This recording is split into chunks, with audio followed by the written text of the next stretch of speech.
Joining us on the program now, well, he's our Australian correspondent, but he's been let out to come back to New Zealand. Craig Heilmann, nice to see you on the program, sir. Good to see you, Andrew. And I'm back in Auckland at the moment. So back in my natural environment, so to speak.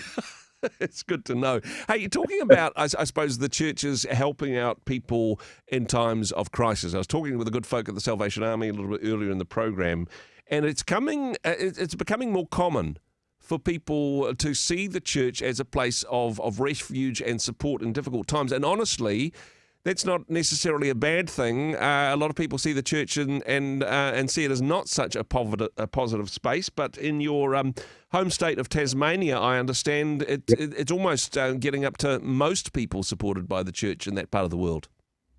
It's amazing. I was really encouraged to hear this, Andrew, because I always thought the Tasmanian church was a bit useless, but actually it turns out the Tasmanian church has done a pretty good job. Yeah. Turns out research shows us 37% of Tasmanians on a regular basis. So 2 million Tasmanians, only 500,000 Tasmanians, 2 million contacts have been made. So the measurement is 37% of Tasmanians are actually in contact with the church in a way of blessing. In other words, they're providing meals to them or some form of care or hospital, or, perhaps it's driving people around, getting people to school, whatever. The church is doing a really good job at touching 37% of Tasmania with some sort of social ministry impact, which is quite amazing. That is amazing. I mean, it's good news, bad news, isn't it? It's terrible that the level of need is that high. But very much a turnaround if there's a positive point of contact between that percentage of the population and the church with its sleeves rolled up in Tasmania. I mean, that's a bit of a turnaround as well, isn't it? It is, and I think we have to, as Christians, own the fact that most people are going to hear the gospel or be in touch with Christians probably 7 times. That's the average, 7 times before they ever get it. There is a lot of pre-evangelistic work that's done by the church, and I think the social missions of the church is actually really important. You've still got to have the gospel there, and you've got to be ready to tell the story when you get the chance, but you've got to earn the right to tell the story. And I think we're doing a lot of positive good. I mean, we as a church, for example, do a meal program. We support other food banks, things like that. And to me, they're just positive goods that you can do that break down the barriers where people have a negative attitude toward Christianity. That's one of the ways we break it down, is by just serving them with no other goal than just to serve them as other people. There's, plenty of opportunity, as I say. There's, in terms of the cost of living crisis, not just happening here in New Zealand, but in different parts of the world. Shocking story out of Western Australia, a guy whose, rent was going to go up more and more and more, but then they evicted him anyway. Bit of a squeeze on the rental market in that part of Australia, and I'm sure in other parts as well. Yeah, and it's crazy too, because Western Australia is the richest state in Australia. Like, there is no shortage of money. They just got another $6.7 billion in GST take. They run a surplus every year. They're never short of money in Western Australia. Yet they're the only state that maintains the sort of ability to throw people out of their rental properties with no fault. Like, they can just literally, a landlord can say to you, "Sorry, Andrew, you have to go." Yeah.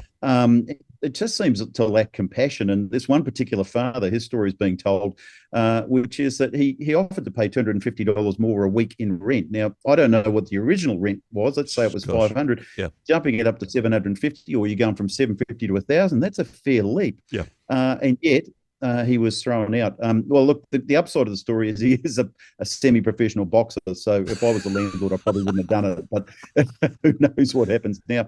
But it is highlighting the cost of living crisis. Australia is a rich country, but boy, people are struggling, mate. They really are. They really are. And hey, I mean, this is an example where it's hit the news, and hopefully there'll be a positive outcome. People see it and go, hey, maybe they'll be able to offer this guy and his family a home.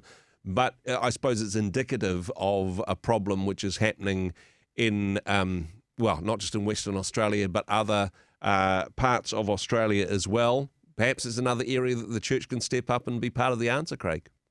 Yeah, you hope it. You hope it can. I think the whole society is being overwhelmed. Yep. Australia has allowed, we've talked about this before, but Australia has allowed 600,000 people into the country over the last year, which might have been fine had we built 300,000 new homes. We didn't. Yeah. So the reality is that the government is trying to keep the economy afloat. by bringing people in. But what we're not doing is building houses for those people. We're not adding to the infrastructure. So people are just feeling more and more crowded. There's another story doing the rounds where some wealthy people from Sydney are just up and out because they can't take it anymore. So there's a lot of pressure on the system, and there doesn't seem to be any solutions to it, and it's all cost of living driven. One of the, somewhat unusual solutions from opposition politicians, I understand, all in favour of the nuclear family, but nuclear power for the lucky country. I suppose you got a head start on most parts of the world. You've already got the uranium, I suppose. That's true, and you're better to get the uranium out of the ground before it blows up under you. That's my theory. Look, it's another cost of living story because Anthony Albanese, when he came to power, promised a $275 drop in people's power prices. That was the promise before the election. That might just pay for your rent increases, Craig. Yeah, you can cover your rent increases with that, but it's actually amazing. But the opposition are coming forward now saying, look, the only way we're going to get to a net zero outcome by 2050 for Australia in terms of carbon is we're going to have to go nuclear. Yeah. We've got the uranium. There's no problem there. And so there's a big debate swirling. It's going to be a debate as we run up to the election because the government is just completely opposed to it and wants to try and do everything on the basis of renewables. But it is pretty clear now renewables are not going to save Australia. Yep. We have wind and we have lots of sun, but we don't have enough. We don't even have enough space to put all the solar panels out to get the power we need. So we are going to have to find an alternative. And the government appears to be living in a bit of a imaginary state at this point. Mm-hmm. But they're very opposed to nuclear. The irony of it, of course, mate, is we're supposedly investing in nuclear submarines. So we can't be 100% against nuclear.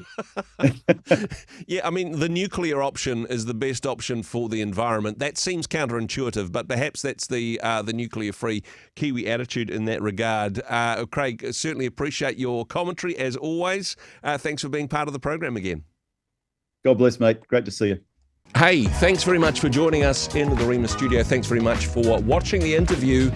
It's kind of nice to have an audience, actually. And if you did like what you watched, then do give us a like, do give us the thumbs up. And if you'd like to see more interviews like that one, or perhaps even better, subscribe and those interviews will come straight to you. Don't forget to turn on your notifications, and we'll see you in the next one. Cheers.